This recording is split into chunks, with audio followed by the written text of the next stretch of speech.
राधे राधे मित्रों, मैं आपकी दोस्त और आपकी होस्ट आपका अपने YouTube चैनल रोचक चर्चा पर दिल से स्वागत करती हूं। दोस्तों, आप सभी कैसे हैं? मैं आशा करती हूं कि आप सभी मंगलमय और कुशल होंगे। दोस्तों, आपको कैसा लग रहा है? मुझे तो बहुत ही आनंद अनुभव हो रहा है इस कथा का श्रवण करने में। आप लोगों को भी जरूर अच्छा लग रहा होगा। तो चलिए, आज हम 5वें दिन का पांचवा अध्याय आरंभ करते हैं। श्रवण मास में किए जाने वाले विभिन्न व्रत अनुष्ठान और रविवार व्रत वर्णन में सुकर्म ध्वज की कथा। ईश्वर बोले, हे सनत कुमार, करोड़ों पार्थिव शिवलिंगों के महात्म तथा पुण्य का वर्णन नहीं किया जा सकता। जब मात्र एक शिवलिंग का महत्व नहीं कहा जा सकता, तो फिर करोड़ों शिवलिंग के विषय में कहना ही क्या है। मनुष्य को चाहिए कि करोड़ों लिंग के निर्माण की असमर्थता में 1,00,000 लिंग बनाए या 1,000 लिंग अथवा 100 लिंग ही बनाए। यहाँ तक कि एक लिंग बनाने से भी मेरी सानिध्य मिल जाती है। षडाक्षर मात्र से 16 उपचारों के द्वारा भक्ति पूर्वक मन से भगवान शिव की पूजन करना चाहिए। ग्रह यज्ञ के साथ उद्यापन करना चाहिए, तदंतर होम करना चाहिए और ब्राह्मणों को भोजन कराना चाहिए। हे सनत कुमार, इस अनुष्ठान को करने वाले की अकाल मृत्यु नहीं होगी। यह व्रत बांझपन को दूर करने वाला, सभी विपत्तियों का नाश करने वाला और सभी संपत्तियों की वृद्धि करने वाला है। मृत्यु के पश्चात वह मनुष्य कल्प पर्यंत मेरे समीप कैलाश वास करता है। जो मनुष्य श्रवण मास में पंचामृत से शिवजी का अभिषेक करता है, वह सदा पंचामृत का पान करने वाला, गोधन से संपन्न, अत्यंत मधुर भाषण करने वाला तथा त्रिपुर के शत्रु भगवान शिव को प्रिय होता है। जो इस मास में अनोदान व्रत करने वाला तथा हविष अन्न ग्रहण करने वाला होता है, वह विहि आदि सभी प्रकार के धान्यों का अक्षय निधि स्वरूप हो जाता है।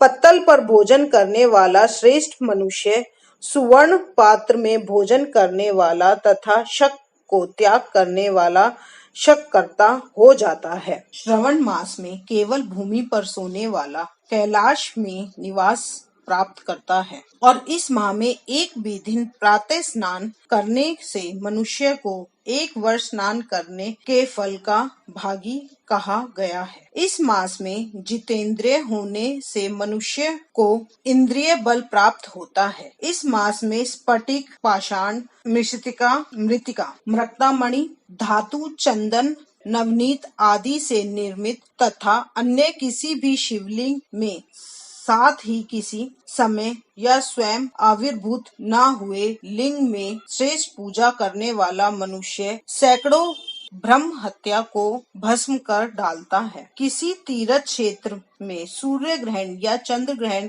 के अवसर पर 1,00,000 जप से जो सिद्धि होती है, वह इस मास में एक बार के जप से हो जाती है। मुझको प्रिय इस श्रवण मास में वेद पारायण करने पर सभी वेद मंत्रों की पूर्ण रूप से सिद्धि हो जाती है। श्रद्धा युक्त होकर इस मास में 1,000 बार पुरुष सूक्त का पाठ करना चाहिए अथवा कलयुग में इसका 4 गुना पाठ करना चाहिए अथवा वर्ण संख्या का 100 गुना पाठ करना चाहिए तथा यदि यह करने में सामर्थ हो आदि यह करने में असमर्थ हो तो आलस्यहीन होकर मात्र 100 पाठ करना चाहिए। ऐसा करने वाला ब्रह्म हत्या आदि पापों से मुक्त हो जाता है, इसमें संदेह नहीं है। गुरु पत्नी के साथ संग सर्जन पाप के लिए यही महान प्रायश्चित है। गुरु की पत्नी के साथ संसर्ग जन्य पाप के लिए यह महान पश्चाताप है। इसके समान पुण्य प्रदान, पवित्र तथा पाप नाशक कुछ भी नहीं है। पुरुष सूक्त जाप के बिना इस मास में एक भी दिन व्यतीत नहीं करना चाहिए। जो मनुष्य इस फल को अर्थवाद कहता है वह नरकगामी होता है। इस महीने में समिधा, चुरु, तिल और घृत से ग्रह होम करना चाहिए।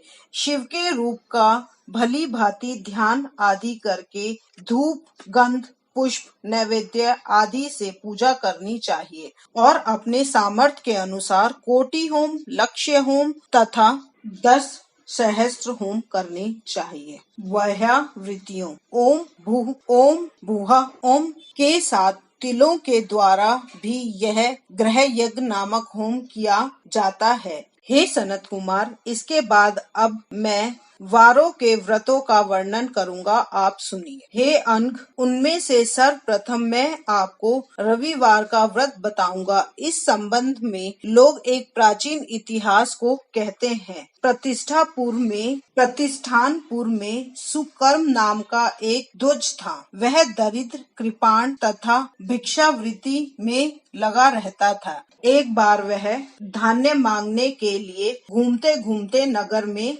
गया। उसने किसी गृहस्थ के घर में मिलकर रविवार का उत्तम व्रत करती हुई स्त्रियों को देखा। तब उसे देखकर वह स्त्रियां परस्पर कहने लगी कि इस पूजा विधि को शीघ्र पूर्वक छिपा लो। इस पर वह विप्र उन स्त्रियों से बोला, हे श्रेष्ठ स्त्रियों, आप लोग इस व्रत को क्यों छिपा रही? आप सभी दयालु स्त्रियां मुझ पर कृपा करके मुझे इसके विषय में बताइए। तीनों लोकों में परोपकार के समान कोई धर्म नहीं है। समान चित्त वाले सज्जनों के लिए परमार्थ ही स्वार्थ है।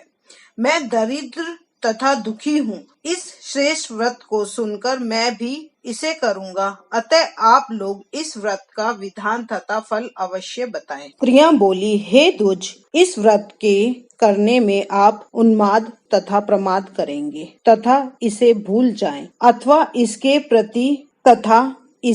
प्रति अभक्ति तथा अनास्था रखने लगेंगे। अतः आपको यह व्रत कैसे बताएं? उनकी यह बात सुनकर विपेंद्र ने यह वचन कहे, हे उत्तम व्रत वाली साध्वियों, मैं ज्ञान व्रत तथा भक्ति संपन्न हूँ। आपका यह वचन सुनकर उनमें जो एक प्रोण स्त्री थी वह उस ब्राह्मण से व्रत तथा विधि यथावत बताने लगी। हे ब्राह्मण, श्रावण के शुक्ल पक्ष के प्रथम रविवार को मौन होकर उठकर शीतल जल में स्नान करे। तदंतर अपना नित्य कर्म संपन्न करके पान के एक शुभ दल पर रक्त चंदन से सूर्य के समान पूर्ण गोलाकार 12 व्याधियों वाला सुंदर मंडल बनाए और उस मंडल में रक्त चंदन से संज्ञा सहित सूर्य का पूजन करें। तदंतर घुटनों के बल भूमि पर झुककर 12 मंडलों पर पृथक पृथक रक्त चंदन तथा जपा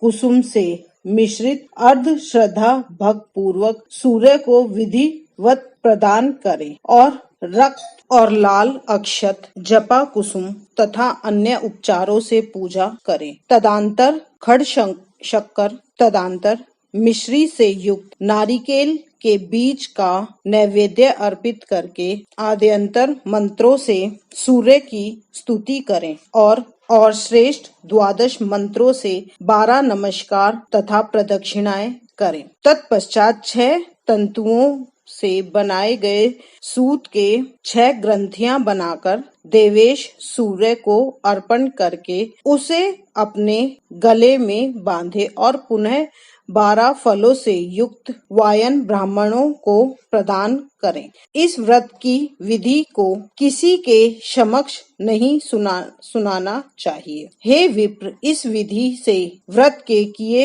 जाने वाले धनहीन व्यक्ति धन प्राप्त करता है, पुत्रहीन पुत्र प्राप्त करता है, कोढ़ी कोढ़ से मुक्त हो जाता है, बंधन में पड़ा हुआ बंधन से छूट जाता है और रोगी रोग से रहित हो जाता है। हे विपेंद्र, आदि कहने से क्या प्रयोजन? यह साधक जिन जिन अभीष्ट की कामना करता है, इस व्रत के प्रभाव से उसे प्राप्त कर लेता है। इस प्रकार सावन के 4 रविवारों और कभी-कभी 5 रविवारों में से इस व्रत को करना चाहिए। तदंतर इस व्रत की संपूर्णता के लिए उद्यापन करना चाहिए। हे विपेंद्र, आप भी इस प्रकार करें, इससे आपकी सभी मनोकामनाएं की सिद्धि हो जाएगी। तत्पश्चात इन पतिव्रताओं को नमस्कार करके वह ब्राह्मण अपने घर आ गया। उसने जैसा सुना था उसी विधि से उस संपूर्ण व्रत को किया और अपनी दोनों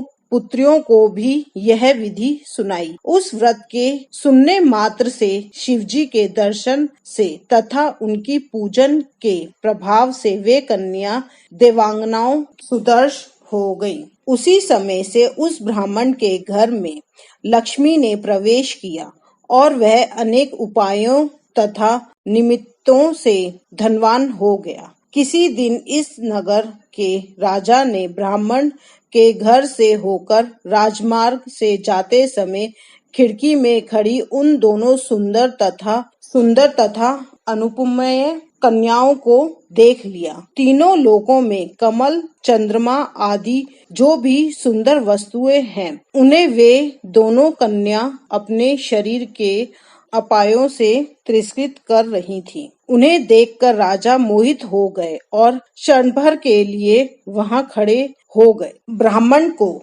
शीघ्र बुलाकर उन्होंने दोनों कन्याओं को मांग लिया। तब उस ब्राह्मण ने भी हर्षित होकर दोनों कन्याएं राजा को प्रदान कर दी। उस राजा को पति रूप में प्राप्त करके वे कन्या भी प्रसन्न हो गई। वे स्वयं इस व्रत को करने लगी और पुत्र पौत्र आदि से संपन्न हो गई। हे मुनो, महान ऐश्वर्य देने वाले इस व्रत को मैंने आपसे कह दिया। हे विधि नंदन, जो इस व्रत के श्रवण मास में जिस व्रत के श्रवण मात्र से मनुष्य सभी मनोरथों को प्राप्त कर लेता है, उसके अनुष्ठान करने के फल का वर्णन कैसे किया जाए।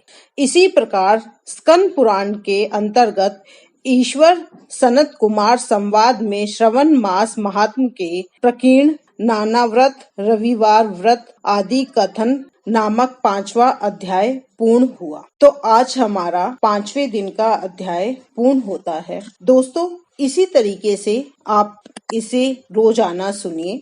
दोस्तों, मैं इस श्रावण मास कथा को रोजाना इसी तरीके से आप लोगों को सुनाऊंगी। इसको सुनने के लिए कहीं देर ना हो जाए, इसलिए आप मेरे चैनल को सब्सक्राइब करें, कमेंट करें, शेयर करें और बेल आइकन जरूर दबा दें, ताकि आपको मेरा वीडियो टाइम से मिल सके और आप ये सावन मास महात्म की कथा को रोजाना नियम पूर्वक एक निश्चित समय पर सुन सकें। एक बार फिर आपसे मुलाकात होगी, तब तक के लिए विदा लेती हूँ। राधे राधे मित्रों। राधा रानी आप सब पर अपनी दया बनाए रखे। बम बम भोले, भोले बाबा की जय हो।